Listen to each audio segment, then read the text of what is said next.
Zénith. Awa roi, aloti ndoto au roi alotaki, bien aimé dans le Seigneur, c'était un songe grave. Ndotango roi, azanango lisute na mutu. Roi a commis agité, c'était un songe troublant. Mon frère, ma soeur, au lota bandoto belé troublant, bien aimé dans le Seigneur, au leki son carbongo peut au sambelate, au yebelango signification te. Et les kaka bongo na flou, mon frère, ma soeur. Derrière tout songe, comme je l'ai toujours dit, tout au long un message, il y a un message lié. Nasimandoto nzamba permettre tout l'autre. Roi avait un message lié. Namakambo etali mokili. Roi avait un message. Nasimandoto wana alors que ndoto bosani. Alors que ndoto zaki soutenu mutu bien aimé. Ma soeur, mon frère, roi a bengisi ba magicien. A bengisi ba astrologue. A bengisi ba chaldéen. Ba to bazalaki capable de interpréter ba ndoto. Ce n'est pas n'importe quel serviteur de Dieu qui peut interpréter les songes. Ce n'est pas n'importe quelle personne qui peut interpréter les songes. Bien-aimé, tout le monde ne peut pas interpréter les songes. Olota bandoto, oyebisa mutumoko songolo. Après ça, une mauvaise interprétation. Bien-aimé, au réaliser, tom supo yaya, aux interprétations ailleurs, au considérer en haut, tom se kote qu'on a libulu. C'était pas ça la vraie interprétation. Ou après ça qui yo. Roi commis agité. Roi tanga bengisi bato nyos ayebisi bango très bien. Abijei un songe. Nazu d'autres mais la chose m'a échappé. Parfois les songes nous échappent, bien aimé. Tom subando te échappaka. Bien aimé. Awa roi lotindo tondo te kimie. Confiance à roi. Ezalaki na ba sage ya Babylone. Confiance à roi. Ezalaki na ba chaldéen. Roi zaki sûr que soit interprétation à songe. Et puis na ba serviteur wana. Mais le roi était déçu. Bien aimé dans le Seigneur. Oh Jean d'autres mots que ça compliqué, bien aimé. Il est temps. Nous allons prier le jeudi, le vendredi ainsi que le samedi. Roi, a joué qui un songe ou ezaki troublant. Par où commencer? Alors, ils ont abandonné belé mon frère, ma soeur. Nous te coachons, ou bimia, ou kia, ou zongia. Aujourd'hui, même pendant qu'on explique en haut. Aujourd'hui, même pendant qu'on banda ko kangisa en haut. Nous te changer ma forme. Ils ont de mourir l'autant d'autres. Ne si comme au songolo net na zamba. Azo kabula mbetu na niyama. Bien aimé. Azo kabula mbetu na niyama. Écoutez-moi très bien, bien aimé. Parmi les songes troublants, bien aimé, mon frère, ma soeur, roi a eu songe. Roi a commis agité. Et ça, tu me dis, l'autre bandoto amabe, bazo explication te bafanda kimia.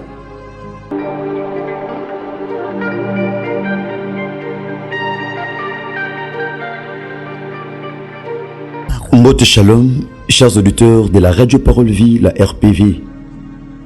Vos amis partout à travers le monde entier.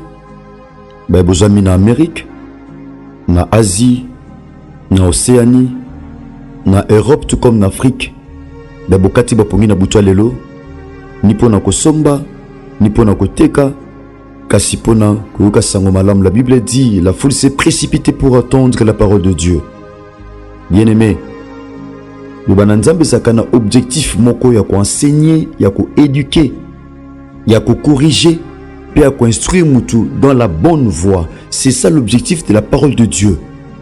Voilà pourquoi Jérémie dit, je recueille tes paroles et je les ai dévorées. Et tes paroles ont fait la joie et l'allégresse de mon cœur. Bien aimé, la Bible dit, vous connaîtrez la vérité et la vérité vous affranchira. Bien aimé, c'est la vérité qui nous affranchit. Bien-aimé, Ezabo solo, la parole de Dieu. Le bananzambende e kangolaka. Bananzambende e katabasinga. Le bananzambende e longolaka mutu na filé ya ignorance. Parce que la Bible dit, mon peuple périt par manque de connaissances. Bien-aimé dans le Seigneur, qu'on a un thème autoroute qu'on ça 2 semaines au peuple Nzamba, Pamba Minango, partout à travers le monde entier. Ben vous a branché à ce net moment, bien-aimé. C'était prévu, mon colalelo, par la grâce de Dieu, de partager un nouveau thème. Oezali, qui a fait cela? C'est un thème interrogatif. Bon, par la grâce de Dieu, qu'on a un message, il y a d'autres autres zozois. Puis responsabilité au Pessameli Bisso. Ce qui te jouit sous tes temps, qu'on s'embête par rapport, il y a un problème au Batubazako, au tel Isabiso. Et ça le colle à tout réussir, t'es mission, on s'embête pessibiso par rapport, il y a thème. Voilà pourquoi le lot toujours continuer dans message oyo. Le songe et ses réalités. L'obipé le cola pour que jeudi, vendredi et samedi, te chuter na kata le sambo. Donc, bandeko nyoso bozana bandoto eza compliqué. Ndeko bien aimé dans le Seigneur, oh mamba bandoto bozana ba complication liée na ba songe. Bien aimé, toko sambela pour que Yesu Mashiach na zakata sala bisongolu, restauration et côté sur tous les plans. Sinon, bien aimé, mingi mi koleka na oitali bandoto. Nenga to sambela nzambe yambo tokota na vif ya sujet na biso. Nous venons devant toi, Seigneur Jésus-Christ de Nazareth, le maître du ciel et de la terre. Toi qui la parole faite chair, il est écrit, Seigneur, l'homme ne vivra pas seulement du pain, mais de toute parole qui sort de la bouche de l'Éternel. Seigneur, nous te recommandons ces moments, que l'Esprit Saint nous éclaire, illumine nos yeux, afin que nous puissions voir la grandeur de Dieu liée à la puissance de sa parole. Seigneur, nous te recommandons ces moments, règne en roi et en maître au milieu de nous. Nous te prions afin que cette parole puisse délivrer quelqu'un quelque part, afin que tu sois glorifié, élevé, dans le nom de Jésus-Christ de Nazareth, que nous avons ainsi prié et déclaré. Amen. Bien-aimé dans le Seigneur, je l'ai toujours dit, je suis le prédicateur de la bonne nouvelle. Natia kasango malamu ya kolo na biso, Yesu Mashiach Nazareth nzamba solo pe abomoy. Bien-aimé, kolandisa ma songe. Oh, tozolota ka bien-aimé dans le Seigneur, autant sozolota. Oh, ezako compliqué, ezako zangiso kimia. Bien-aimé, de par la grâce de Dieu, le lot, tu peux toucher plus bas songe compliqué et troublant. Bien-aimé, tu as la plus le lot sur les songes compliqués. Mon frère n'a pas été tu n'as pas yo. Potokota na lo sambo, mokola jeudi, vendredi et samedi. Olo tabando to parfois matangomba moko mate. Mon frère, ma soeur. Yaya, ce n'est pas pour rien que ça permettre au lotando to wana. C'est pour que yaya, au côté na profondeur le sambo kuta nanzam. Nous sommes dans le livre de Daniel chapitre 2, to na premier verset, to kitamo mkenase. Donc eza livre o to ko simbango malamu na 2 jours, le mardi tout comme le mercredi pour que jeudi, vendredi, samedi to kota na le sambo bandoko no supposana ka. Et ben nous, tout le monde, ça compliqué, ça peut troublant. Bon, nous allons prier ensemble. Tous allons en direct. Parce que tout le monde se semble pour nous, tout moko moko. Et vous allez passer parce que vous êtes tellement nombreux. Voilà pourquoi tout le monde, on a nous se semble dans l'ensemble, Nabino. Écoutez ceci, la Bible dit ceci. Nous sommes dans le livre de Daniel, chapitre 2. Nous commençons par le premier verset et nous allons aussi descendre un tout petit peu. Il est dit ceci. La seconde année du règne de Nebuchadnezzar. Nebuchadnezzar eut des songes. Il avait l'esprit agité et ne pouvait dormir. Le roi fit appeler le magicien, les astrologues, les enchanteurs et le chaldéen pour qu'ils disent ces songes. Ils vinrent et se présentèrent devant le roi. Le roi leur dit, « J'ai eu un songe. Oh, mon esprit est agité. Je voudrais connaître les songes. » Les Chaldéens répondirent au roi en langue araméenne. « Ô roi, vis éternellement, dis les songes à tes serviteurs, et nous en donnerons l'explication. » Le verset 5, le roi reprit la parole et dit aux Chaldéens, « La chose m'a échappé, et si vous ne me faites pas connaître les songes et son explication, vous serez mis en pièces. Et vos maisons seront réduites en état d'immondice. Mais si vous me dites les songes et son explication, vous recevrez de moi des dons et de présents et de grands honneurs. C'est pourquoi dites-moi le songe et son explication. Bien-aimé, où est le solo ya roi? Le solo ya roi Nebuchadnezzar. Oyo a qui envahir peuple à Juda na Jérusalem. Oyo alongaki roi Joachim. Oazaki roi ya Juda.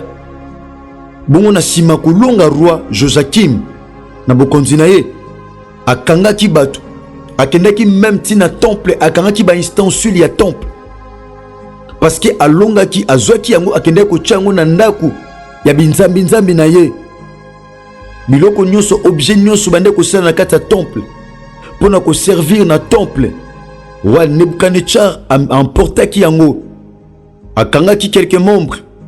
Apesaki ordre bakanga bato bazaki na race royale, ba prince. Bato bazaki sans défaut corporel. Bato bazaki mayele po bakende na Babylone. Bakende ko servir roi Nebuchadnezzar. Pour que ba apprendre ba langue ya Babylone. Bazwa identité ya Babylone, c'était comme ça. Awa roi aloti ndoto. Ndoto au roi alotaki, bien-aimé dans le Seigneur, c'était un songe grave. Ndoto ngo roi azanango lisute na mutu. Roi a commis agité, c'était un songe troublant. Mon frère, ma soeur, au lota bandoto belé troublant, bien-aimé dans le Seigneur, au leki son carbongo peu au sambelate. Au yebelango signification te. Et les kaka bongo na flou. Mon frère, ma soeur. Derrière tout songe, comme je l'ai toujours dit, tout au long un message, il y a un message lié. Nasimandoto nzamba permetta to l'autre. Roi avait un message lié. Namakambo etali mokili. Roi avait un message. Nasimandoto wana alors que ndoto bosani. Alors que ndoto ezaki soutenu na mutu bien-aimé. Ma soeur, mon frère, roi abengisi ba magicien, abengisi ba astrologue, abengisi ba chaldéen, bato bazalaki capable de interpréter ba ndoto. Ce n'est pas n'importe quel serviteur de Dieu qui peut interpréter les songes. Ce n'est pas n'importe quelle personne qui peut interpréter les songes. Bien-aimé, tout le monde ne peut pas interpréter les songes. Olota bandoto, oyebisa mutu moko songolo. Après une mauvaise interprétation, bien-aimé, au réalisé, tant soupo yaya, aux interprétations ailleurs, au considérer ngo, tant ce côté qu'on a liboulou, c'était pas ça la vraie interprétation. Ou après ça qui roi commis agité, roi tanga bengisi bato nyos, ayebisi bango très bien. Abijei un songe. Dans une d'autres, mais la chose m'a échappé. Parfois les songes nous échappent, bien-aimés. Tom Subandoto échappaka. Bien-aimé. Awa roi lotindoto ndote kimie. Confiance à roi ezalaki na ba sage ya Babylone. Confiance à roi ezalaki na ba chaldéen. Roi zaki sûr que kozwa interprétation songe. Et puis na ba serviteur wana. Mais le roi était déçu. Bien-aimé dans le Seigneur. Oh, Jean d'autres mots que ça compliqué, bien-aimé. Il est temps. Nous allons prier le jeudi, le vendredi ainsi que le samedi. Roi, ajoute qui un songe qui troublant. Ajoute un décoyer par où commencer. Alors, ils ont abandonné te belé, mon frère, ma soeur. D'autres côtés, ou bimia, ou kia, ou zongia. Aujourd'hui, même pas de expliquer en gros. Aujourd'hui, même pas de kangisa en gros. D'autres ont changé ma forme. Ils ont de moi l'autant d'autres. Ne si comme au songolo neti na zamba. Azo kabula mbetu na niyama. Bien-aimé. Azo kabula mbetu na niyama. Écoutez-moi très bien, bien-aimé. Parmi les songes troublants, bien-aimé, mon frère, ma soeur, roi a eu songe. Roi a commis agité. Et ça, tu veux l'autre bandoto amabe, bazo explication te bafanda kimia. Et ça, tu veux bazo explication te bandoto eza compliqué pe troublant. Bafanda na bango kimia. Balia na bango ba mela na bango. Satan a quoi distraire yo bien-aimé dans le Seigneur. Pour ne comprendre tel langage en Nzambe ou le message caché derrière les songes que tu as toujours eu. Le diable peut aussi chercher à te distraire, bien-aimé. Au l'amour qui aura même pas n'attend. Yako sambela. Maman ko na douche. Maman ko bongami. Ok musala. Et ça m'a bêté, bien-aimé. Ko ça les a m'a bêté. Mais t'as la peine en vie na yo. Parce que ils ont le col à miroir. Ils ont tel état spirituel na yo, bien-aimé. Roi a juste songé Zaki. Difficile tellement. Compliqué. Moutoko interprétant wazate. Abeni batomayele baby si roi. Babi roi, le bando te peut t'expliquer. Rolobi la chose m'a échappé. Ce qui beaucoup quitté qu'on rappelait gandoto ni qu'on peut s'explication. Bino nyon so bokufa. Pe banda kuna bino. Et ko baby sama. Roye bisi bango bongo. Bongo sentence ya roi ekoyaki. Il faut ce que babo mabasage nyon sa Babylone. Babo mabachaldin nyon so bien aimé. Mon frère, ma soeur. Le kolapé Daniel naba amina bazalaki na kati. Yaba sage. Il y a Babylone parce que besoin qui identité wana besoin qui identité à Babylone ba comment qui ba babylonien ba changer qui bango vend même ba combo ba pesa bango ba combo mususu eux ça qui na signification mususu par rapport ya obazala ki nango bien aimé totanga maintenant verset 11 siminga tellement makasi écoutez dans verset 10 la Bible dit ceci. Dans le verset 10, la Bible dit ceci. Le Chaldéen répondirent au roi. Il n'est personne sur la terre qui puisse dire ce que demande le roi. Aussi jamais roi, quelque grand et puissant qu'il ait été, n'a exigé une pareille chose. D'aucun magicien, astrologue ou chaldéen sait que le roi des mondes est difficile. Il n'y a personne qui puisse le dire au roi, excepté les dieux dont la demeure n'est pas parmi les hommes. Babi roi makambozo senga, c'est impossible mutale ayebiso yango. Muto yebiso makambo faza la ka nzambe pi akofanda tena mabele pa yebiso batuto fandi. Babi la chose que le roi est en train de demander est tellement difficile. Et ça pratiquement difficile. Yako rappelo ndoto, pe yako luka explication ndoto. Soyez biso ndoto, on allait être à mesure. Yako interpréter ango. Mais biso to yekolate ko rappeler ndoto o mutaloti pe abosani. Bien aimé. Bah se trouva qui incapable. Yako interpréter ndoto. Mon frère, ma soeur, parfois, on me montre incapable d'interpréter ndoto o yomrozolote. Bandoto est compliqué. Au sugilango kana mutema. Au lukilango te secours pour na koyeba interprétation bien aimé. Pour ça, nous devons comprendre le langage naïe. Mais la Bible dit Dieu nous parle tantôt d'une manière, tantôt d'une autre. Bien aimé. Mais pour Mouta Sala Keba, c'était un avertissement de demander qu'on peut s'en mukili. Alors que nous avons la Bossani, le magicien Basukaka, l'astrologue Basukaka. Mais il y a un Dieu, pas Sukakate. Tout le impossible, c'est interpréter ma Kambaboué. Mais Daniel, à 5 dépêches, un roi, a passé quelques temps. Aluka ko sambela lukelunga nzambe bien aimé tangu bandota complication et comme la yo tangu ba songe compliqué troublant et comme la yo bien aimé ne comme la ki roi Daniel a senga qui secoue pas un roi aboma ba magicien te aboma ba sage te mais après ça quelques temps pour que Daniel a sanga saba amina yemisatu ba compagnon ne ba ki ne ko luka la face de Dieu bien aimé. Et Seigneur Nabisoto Sukaka tena kolanda enseignement, il est aussi bien important. Tout le que l'onganzambe na tina bandoto oyo. Il est important nenge Daniel akene ko luka explication ndoto kakate, mais aussi ndoto eyela yepe explication. C'était ça bien aimé. Il a fallu Daniel assembler Tom Solandi enseignement, mais parfois tu n'as pas eu le temps de prier. Voilà pourquoi nous disposons ces 3 jours de prière, bien aimé.